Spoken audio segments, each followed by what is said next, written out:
Welcome back to My First Stage, the podcast where we talk to professional public speakers about how they got started speaking. And I am here with one of my favorite humans in the world. He is my PodMatch.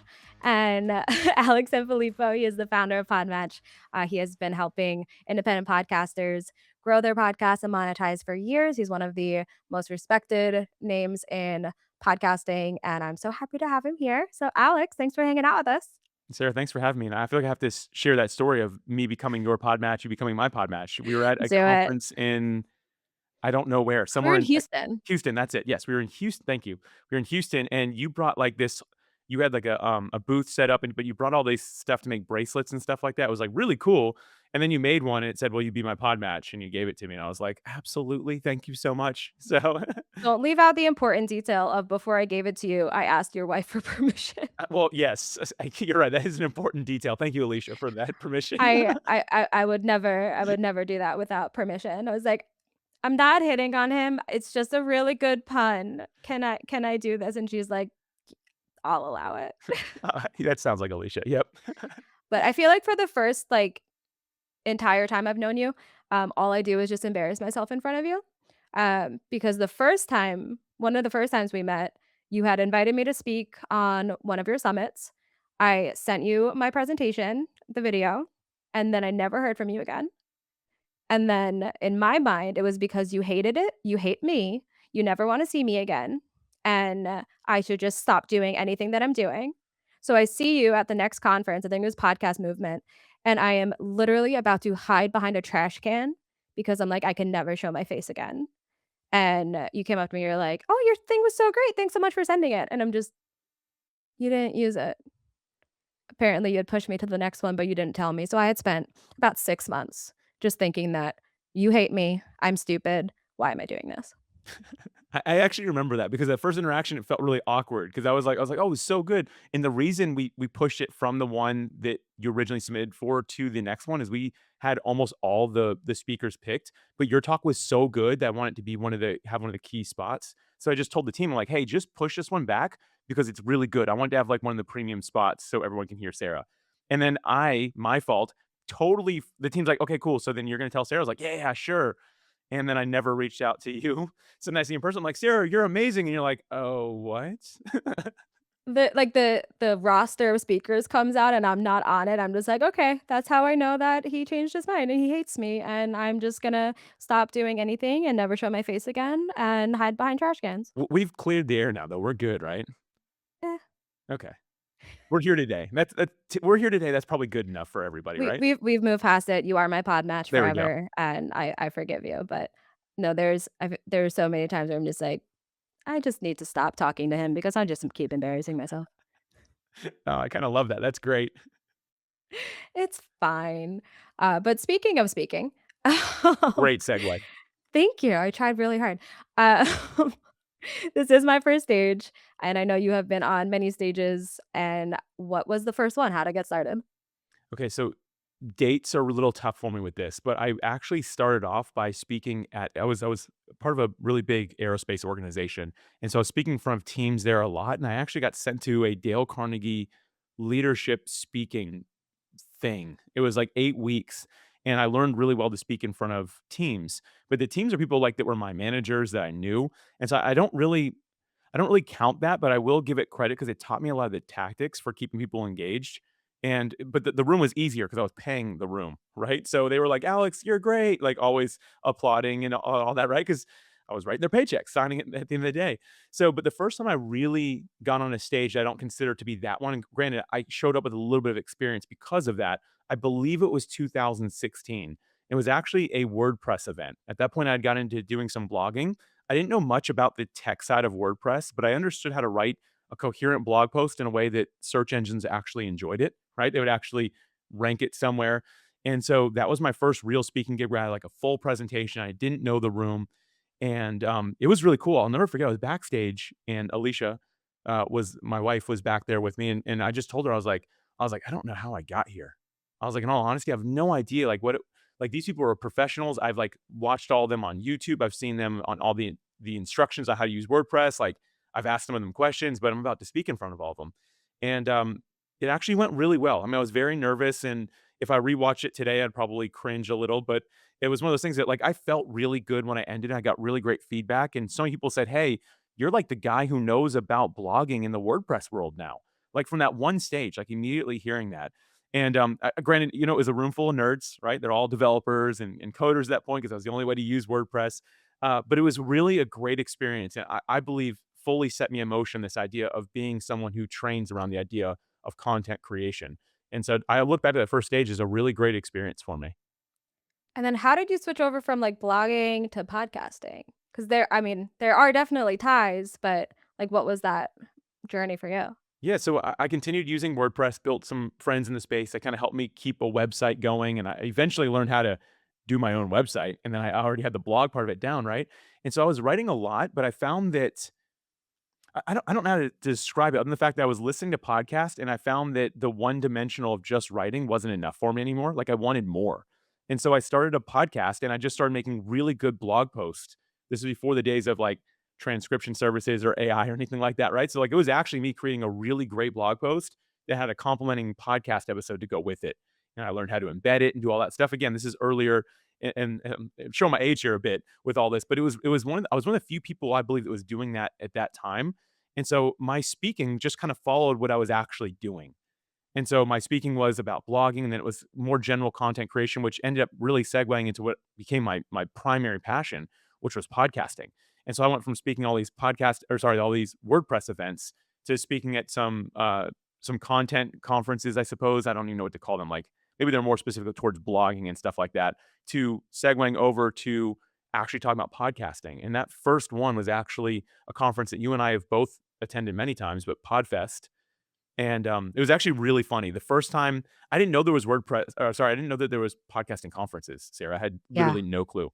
And one of my friends was making fun of me because I was a nerd, I guess, because I was talking about content. And he goes, "Hey, you're gonna go to that dorky podcasting conference in Orlando, Florida?" I was like, "Nah, there's not a podcasting conference." And he's like, looks at him, he's like, "Yeah, it's right here." I was like, "No way." And so I sent an email in. It was a smaller at that point, but I emailed to Chris Kremitzos, the guy who runs it directly, mutual friend of ours. And I was like, "Hey, I would love to attend. I don't know if you are looking for speakers or anything like that." I didn't hear back for like a week. And then out of nowhere, I get a text message. I included my phone number on. He goes, "Hey, would you be up for doing a Pecha Kucha talk?" And like to me, I don't know what Pecha Kucha means to this day, but like, Chit chat. what does it mean? Chit chat. Chit chat? Well, Yeah, it I sounded think. inappropriate. I was scared to put it into any search engine. I'm like, what am I about to look up? Anyway, I go to the Podfest website, and then there's a Pecha Kucha page, and it just has a big picture of me on it, and that's it. And so I text them back. I'm like, "Yeah, I guess I'm all signed up and ready to go." Like, um, and I'll tell you what, that was my introduction to speaking at the podcasting side of things, which is that's all I do now is just podcasting. But it was really funny when I was there. It an episode of your podcast, this show, my first stage actually reminded me of that experience. It was actually Melissa Cohen? Cohen, thank you. I always mess up her last name. She was talking about LinkedIn, leveraging LinkedIn top voices as a speaker, but beyond that, she said something that I thought was really important. She said it's best to just be called first when you're in a room of people that are going to speak, so you can just get out of the way, so you're not sitting there nervous. I was sitting there so nervous. I was not the first one called. I was one of the last ones called. I'm sitting there sweating, giving Oof. myself way too much time to give a 5-minute talk, which to this day is still the most intimidating form of speaking I think I've ever done. I won't do it. Yeah, I think I did okay, but I told Chris, I'm like, "I would love to come back and speak, but I don't wanna do that again." And to this day, I'm Mhm. still like, "No, thank you." Right? Like, I'll take a 30-minute block. But anyway, that's a full segue of kind of how I started doing some WordPress stuff and ultimately ended up in the speaking space with podcasters.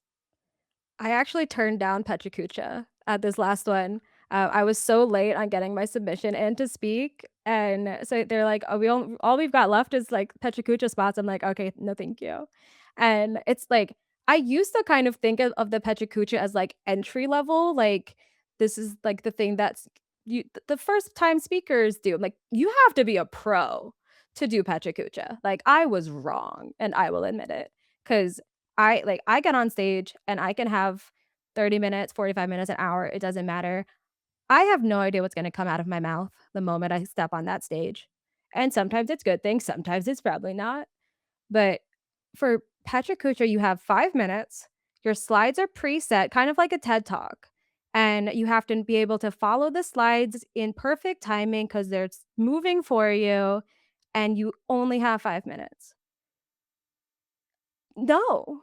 It takes me 5 minutes to just remember my name, like, no, I cannot do that, Do and you know Maxwell Ivy? Do you know who that is?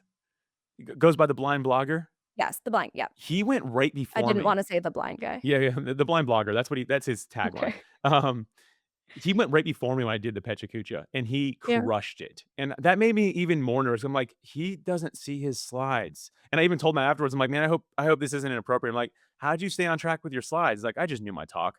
I was like, "Dude, I kept on turning around to see where my slides were at so I could keep up." I'm like, "I don't know how you did it." It was, again, super intimidating, but you're right, the Pecha Kucha, I think it's 5 minutes, and people are like, "Oh, it's not a big deal," but it really is. Like, to do a really It's good one takes a lot of experience, a lot of, uh, I mean, a lot of everything when it comes to being a yeah. speaker, you know? Like, I almost wanna try it just to see if I could do it, What do you think? 'cause January 2027 at Podfest, you and me? both of us? Yeah. Oh my god, right, one after another, who goes first? Or we can just do one together. Can we do a Can you do they allow I that? don't know. I was thinking 2.5 minutes is less scary than 5. I don't know. Okay, but so I know I've brought this up before, probably on this show, but I've stopped being asked to speak at your events because I always you have 12 minutes, and I'm just like, "Okay, cool, here's an hour and a half worth of content that I just talked really fast and fit it into 12 minutes." How much content do you think I could put into 5 minutes? Well, you can't edit there, so, I don't know, Yeah. but you and I can both talk fast. You can probably get a solid 20 minutes, I'd say, at your pace. I I think so. Yeah, I The only think so. problem is, like, people are gonna watch it live, like, I would watch the comments of people watching me speak at your events, and it's all like, yeah, can I get the recording so I could watch this at, like, 1/4 time? Because I'm lost. This is one of the Like, reasons I you like you, can't though. do I'm the that. same way. I have to remind my and actually, I'd say it's my biggest flaw as a communicator, not just podcaster, but Mhm. also on stages, is my brain, like yours, it processes so quick. We know our craft so well. We forget that people that are hearing it need that pause so they can process it. But we are just like, "Hey, I've got 5 hours of stuff to tell you in 30 minutes." Like, and we're just gonna go for it. I mean, that is the biggest thing for me to try to overcome is to stop, to Yeah. let the pause happen, to slow down a little Yep. bit, to watch people's faces and say, "Okay, I'm moving too quick," right? I need to adjust in real time. And I think that's what it takes to be a true professional when it comes to being a speaker. Yeah. And I'm actively working on that. I'm not there yet, but I'm closer than I was yesterday. I mean, if we're talking about flaws, my list is pretty big, but one is I don't know how to do anything in moderation. So it's like, "You want me to talk about this? That's fine, but here's all the backstory stuff that I need them to know first, and then if they're gonna know this, they might as well know this stuff too, because they can do this too while they're doing that. So here's my one topic, and here's the 14, like, ancillary topics, and I'm just gonna give you all of them." You're a metaverse speaker is what you are. I am nonsense, and then I have ADHD, and I didn't realize that this was an ADHD thing until recently. We over explain ourselves because we have to make sure that people understand us. And I thought I'm just a rambler and I just ramble, but no, that's an ADHD thing is that I'm going to explain it and then explain it again and then explain it 14 more times so that there's 0% chance that you didn't get it. Not good as a speaker. Well, so maybe I'm a little slow, but I appreciate that. Anytime I've heard you talk, I'm like, "Cool. Oh, I get it now," right? Like, the first time, I'm usually like, "Huh?" So, I appreciate that. Maybe that's not the best advice, but it helps me a little bit. You are my ideal Okay, audience. great. I'm just gonna have you front row anytime I talk. I'm like, "Just this is for Alex. This is for Alex." That's great. You mentioned before that you did the Carnegie speaker thing, and you paid to do that and learn the stuff, so now for free, we get to benefit from it. What were some of those things that you said that you learned some key tactics as a speaker for engaging your audience and all of that? What were some that you remember that you've actually used? Well, it's counter to what you just said, but explain things one time and find a really good story that relates to it is like kind of the first thing. Sorry. I mean, listen, you asked. That's like the number one thing. They're like, whatever it is you're going to talk about, like have a story that goes with it and then just share it that one time, leave a pause and then continue your talk. And so one of the things they had me do was they had me talk about a how to rub the shine out of a quarter, which is like really weird. I didn't even know you could do that, but like a brand new quarter, if you rub it enough times, like with a cloth, it'll eventually like take the shine off of it. And so I had a quarter in a rag and I was supposed to explain that for 2 minutes without repeating myself. And I remember being like, this is the dumbest thing I've ever done. But I actually didn't even know what I was talking about. They're like, hey, learn it real quick. And like, this was real time in a room. They're like, and do it. And so I was able to give like a demonstration. I'm like, I actually found this quarter. I was able to kind of like explain a story and be like, and if you just take 5 minutes and you go through and do this, it can be kind of fun if you're doing something else because it doesn't take a lot of brain power, right? Just explain it that way and be like, at the end, you end with this. And it was kinda like everyone just, like, claps, It was like a training thing, but I just remember being like, "Okay," because in my head, I'm like, 2 minutes, I wanna be like, "Watch, done." And it's like, "No, that wasn't a good present. That wasn't a talk you just showed. That was a demonstration," right? So, that was kind of the big thing was like, "Hey, share your story," right? Like, something that can grab people, "Hey, I found this," or, "This is what I learned, and here's what I did with it. Here's some tactics involved," and done. And so in 2 minutes, I was able to wrap up a pretty good story, and I remember they would give out, like, award pens if you gave a good talk, and that was one that, like, I was nominated for. Like, I didn't win that week, but they give me every week. But I was like, "I don't wanna win a pen for giving a good talk about rubbing the shine out of a quarter," right? But that was like the biggest, probably one of the biggest takeaways was being able to have something that people can remember relating to the story, and then being able to explain it one time all the way through in a way that's really coherent, so people can be like, "I get that," right? Simple, coherent, and fast. That was my biggest takeaway from doing that. That's a for the first thing that made me think of is, like, when you are applying for, like, a sales job and they're like, "Sell me this pen." And it's like, it's your pen already, so I would never be able to do that. Like, let me steal it first." But then Sammy Kinison was on a few episodes ago, and she is a TEDx, event organizer, and one of her favorite ever TEDx speakers, his whole TEDx talk was how to dry your hands. How to dry your hands? Sorry, I How was to waiting dry for your more. hands. That was No, it? that was Okay. mhm. And she's like, "It's so good."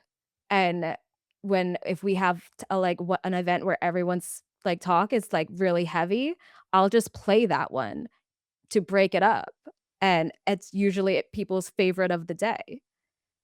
I feel like that has the same It energy. does. Oh, for sure. And I still haven't watched it, and I I don't know know if I I'll need to. watch it either, but it sounds fairly interesting. I just keep forgetting. I know I need to watch it. That this makes me think that the next thing they talked about, because you're talking about washing your hands, is to actually use your hands.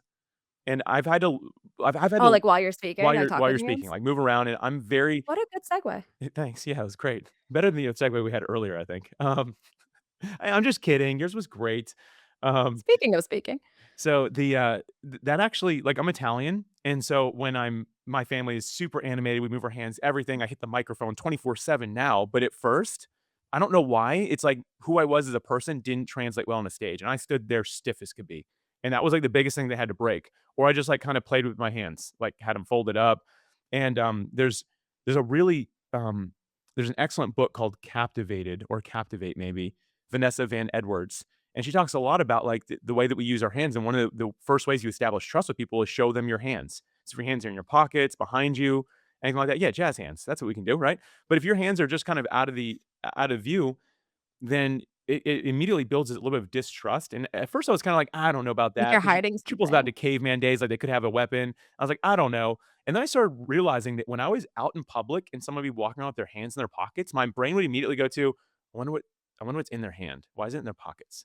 Like, or if they kind of like have a hoodie on, they got their hands inside. I'm like, I wonder if they have like a knife or a gun in there, right? And listen, I don't watch movies. I've never seen any like crime stuff. So my head has no reason to go there than the fact that there is some programming. But when you see somebody's hands and they kind of show their hands, they move around a little bit, you immediately feel like this person's got nothing to hide. So it builds Mm. this layer of trust. And for me, that was one of the biggest things I had to break as a communicator, as a speaker, was actually using my hands in a way that made sense with what I was saying while also allowing myself just to be my natural self, which is very animated. Okay, so we've got use your hands wisely. We've got tell stories and don't over-explain things the way that I do. I feel like every time I bring someone on here, they give it advice that is exactly the opposite of what I do, and that's why I am the host and not the guest. Actually, Any with that, can I just go into a different can I take a different direction here? Is that alright? You may, you Listen, may. like, I didn't learn this from any of my training. I didn't learn this from anybody who's talked about speaking. I learned this actually through podcasting as a guest specifically. Just double down on what makes you unique. The Mhm. reality is there's no right or wrong answer, and especially in podcasting, Sarah, you know this. Anyone who's listening to this show, they aren't like, "Oh, Sarah's so disappointing every week." Like, no, they're not saying that. They're here because they like the uniqueness that you bring. They like the approach that you take that's unique, that's different. And so they're here because they like you. I'm the bonus today, right? And as long as I can somehow mirror match the energy that you bring, and Mhm. I mean the pace of talking, I can maybe match, but that's it, right? Like if I can do that, then people are going to be happy. They're going to show up. And so to me, like when I started podcasting specifically as a guest, it gave me the freedom to break the rules. And so like I would consider myself an unconventional speaker at this point. I don't Mhm. follow all the best advice, and some of the things I just shared, those are good for me as someone who goes off on tangents. It's good for me to have one story, follow it all the way through, use my hands because naturally on stage for some reason I kind of hide a little bit, right? But beyond that, man, every time I'm speaking, people are like, "Wow, you did something really different." You know, like you asked the audience halfway through if they had any questions. Like, who does that? Or your slides are super plain. Like you barely even used them. Everyone's supposed to have like all these detailed slides, and you didn't do that, right? Like all these different things come up because I just doubled down on what makes me unique. And I hope that someone in the room was like, "I like this guy," and the rest of them, like at the end of the day, what am I going to do? Trick them into thinking I'm great when the reality is they're never going to like my personality? And so I think that for me, like, it's great that you're like, I don't do any of these things that everyone talks about. I think once again, it's what makes because you fill a room when you speak because people are like, I like Sarah's energy. I like her vibe. It reminds me of me, or it reminds me of I don't know, something more fun than what everyone else is doing in the other rooms. Which I can see that usually being a good thing, except for the one time I went to speak at a real estate conference, thinking I was supposed to be speaking to, like, real estate agents about how to use podcasting, but instead they put me in a room of, like, PhDs that are learning ab wanting to know more about, like, research and stuff, and every other speaker in that room had Word documents as slides, and I had pink sparkles, and they were not amused. You know, no, They were like, "One of these things does not belong here, and get rid of it."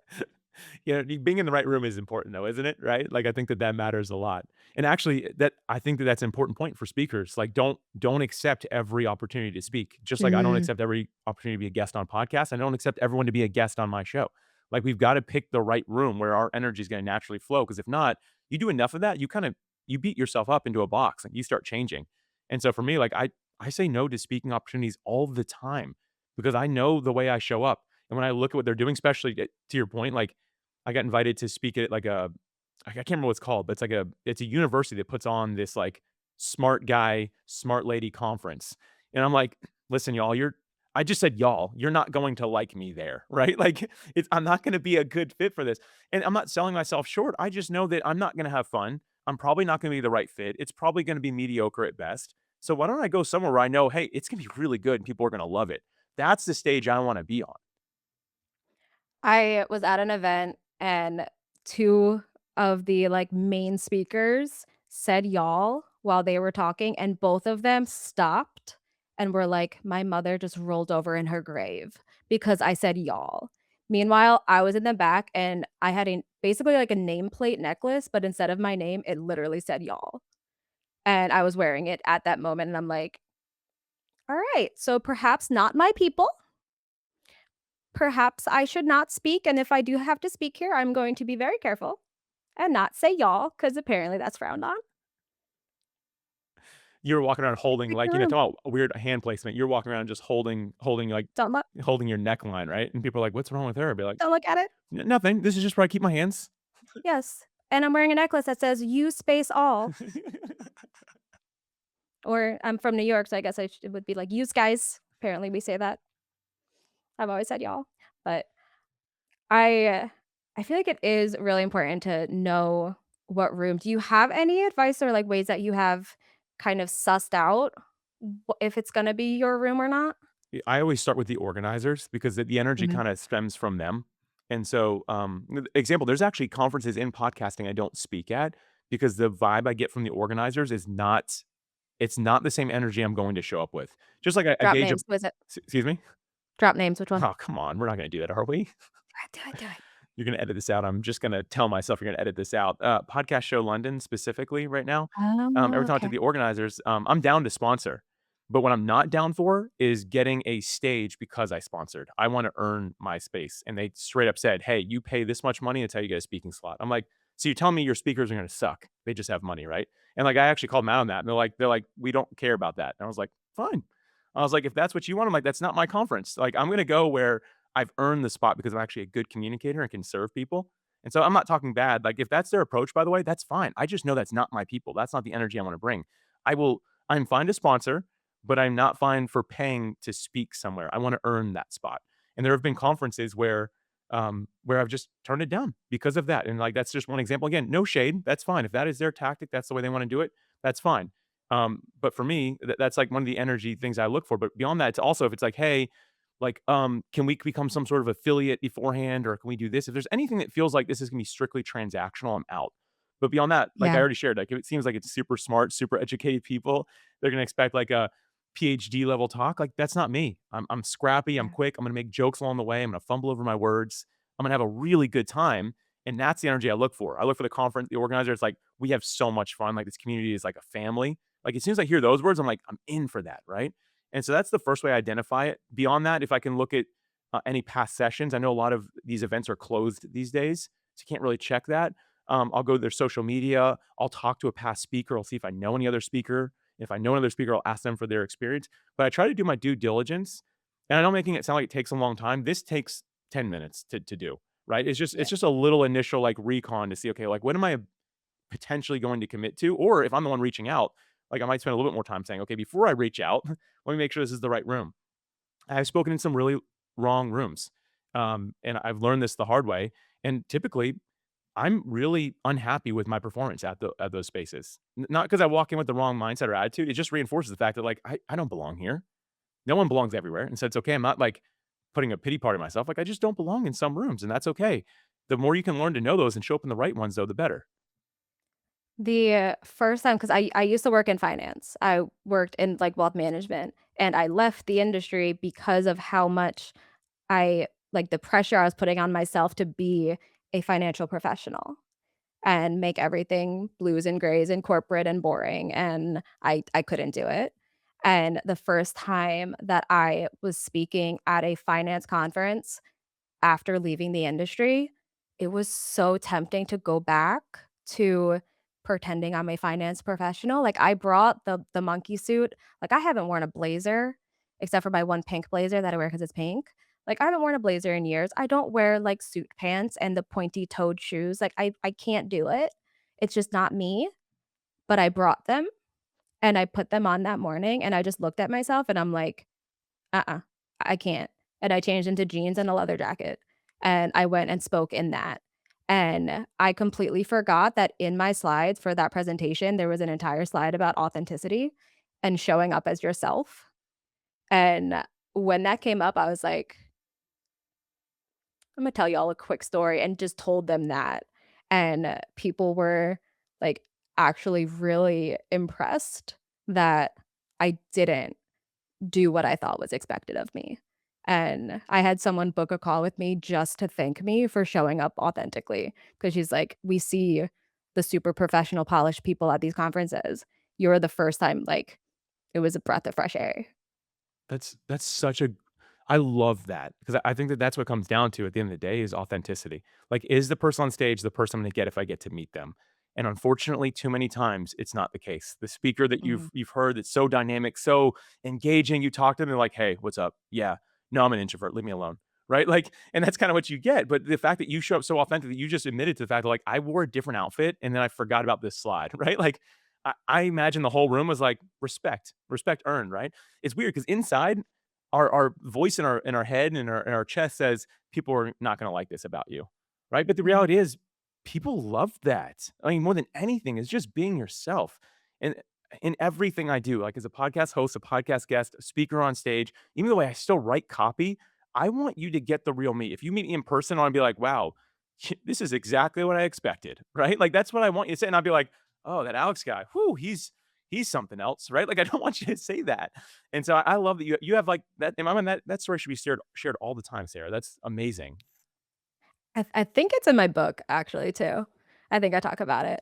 And but there was the one moment during that same presentation that I was too much myself because the photographer was, like, taking photos, and he was super close, and he knelt down to take a photo, like, going up, and I just stopped my presentation. I was like, "That's not my angle. Please don't do that." Again, I think people love that. Come on. That was supposed to be an inside thought, that became an outside thought, but For the most part, yeah, no, be myself. Yeah, a little filter is good, a Just little not always. polish, right? That goes a long way. It was a long time ago. I would still have said it to this day. It's a bad angle, I'm sorry. Just what was he thinking? But and, how have you been using stages? Because I know you speak at a lot of conferences. I know you speak at podcast conferences. I assume you speak at some things outside of the podcast space too. Is there anything that you're doing to use those opportunities to grow your business? Yeah, I always try to have a very similar call to action at all these things. First off, I make sure it relates to what my talk is about and also with the who's there, the audience that's there, right? But then ultimately bring people back to like PodMatch being my company. Like I want to bring people back to that.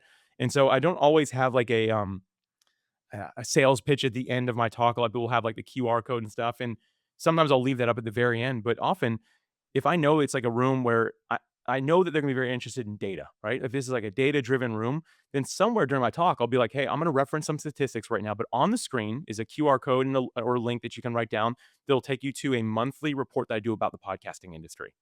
And, like, that's my whole call to action. I'll just leave it at be like, "I'll leave it up for a second." I see all some of y'all taking pictures, if it's like a room that you can do that type of thing in, right? Let them take pictures, and then I move on, and there's no other call to action. It's just all value, just all service.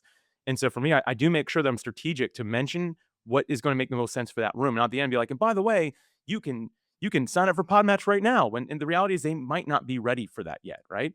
It might be Mhm. better for me to give them a course, a guide, one of my quizzes. It's just a link to a podcast episode of mine that might be really good for that room, right? It's about being really strategic and mentioning it where it makes the most sense, because I think that most people are very used to the talk's ending and now here it comes, right? Like in podcasting, it's similar. Almost everything we do, the call to action at a blog post is at the very end, right? And so I'm okay with wherever that hot point is. It might be like slightly going off topic, but might pique their interest, I think, sharing it at that point. And so I've just tried to get really strategic with it. And it's actually worked really well for me to do it that way. I think the most important piece of that strategy, though, is like what you said and what your shirt says right now is lead with value. Because anytime you do anything, your goal is to offer value. You've never done anything where your goal was to get something. And I actually got really angry very recently because you hosted a town hall about podcast guesting and you had to give a sales pitch and you spent 2 minutes setting up the sales pitch about how uncomfortable you are doing sales pitches and then you did it, but the sales pitch was still like, "Here's how you can use my product to make money for you." And there were a few people in the comments that were complaining about it being a sales pitch. I was ready to throw hands. I was going to, like, call Alicia and be like, "Hi, how can I be put on stage right now so I can yell at these people for bullying Alex?" Like, I was so mad because it's like, sometimes, like, sales pitches are necessary, like, you do have to promote your own business, but even when you're promoting your business, you're promoting it in a way that is meant to, like, give the value to the listener and not you, and I know you were strategic about that, and I know you were doing it in a way that's, like, hopefully, if they do this, they benefit from it the most, and I was gonna fight. Well, thank you for having my back. I appreciate that. Yeah, that wasn't one of those uncomfortable things. But to your point, it is everyone listening. My first stage, right? These are people that are wanting to land more stages or maybe even land their first stage. It is important to have a direction for yourself in mind, right? Like, Mhm. and I think that just I don't know if there's any great advice for how to do this well because it has to flow off your tongue, right? It's Mhm. gotta roll off your tongue, and the reality is it takes a little bit of time to get comfortable with this, and for me, like, I'm years into speaking at this point, and it's still uncomfortable for me, but I'll tell you what, if I Same. remember the words, like, I do have them on a shirt for the reason I remind myself, "Lead with value." If I'm going to share something that's going to benefit me, I need to also know for a fact that it's going to add more value than value more value to them than to me, right? It's gotta be able to serve them above myself. And so I just have done my best to do that, remind myself that like, hey, I got into business to take care of people, and I need to have Mhm. confidence in the fact that it's okay to mention it. And I don't have great advice for how to do that right away because I can tell you my first 10 times I talked on stage, my sales pitch part of it was probably off where I was like, do this if you want, but if not, bye, see ya. And I probably ran off stage, right? Like, but I've gotten to the point now where like I have the confidence to know, you know what? Hey, this is what this room needs. And I am one of Yes. a few options for you. And here's what I have, right? And just get really confident in the value that you're able to add to somebody. But that's again for me, probably been one of the toughest parts overall. I think it's this is something I talk a lot about with podcasters, but it actually is very relevant to speakers. Like, if you are about to get on stage or you're planning out a stage to be on, ask yourself, like, why you're doing this. Like, why are you gonna get on stage? And if the answer is because I need to get bring in clients, like, I need to sell my product, I need to sell anything, don't get on stage. Like, that is not a reason to have a platform.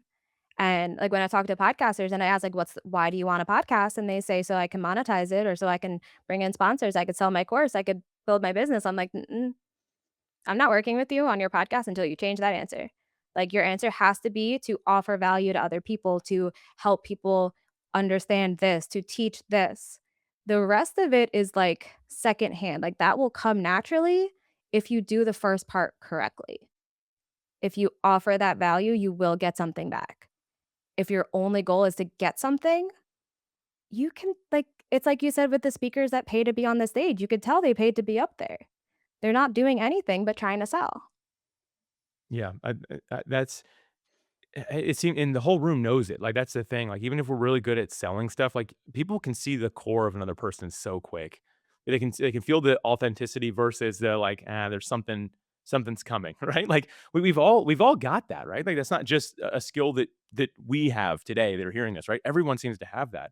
And, yeah, it's a matter of showing up with the right heart. And yes, listen, you getting something for yourself out of it, that should happen. That's how you keep on going on stages, right? So you keep the lights on. It's important. That's the byproduct of showing up with the value that you add, the way that you serve people, what you're going to do for somebody else. And that's why I've learned to really think about purpose as internal and external. My internal purpose, keep the lights on, provide a great life for my family, right? External purpose is to help make the world a better place through podcasting.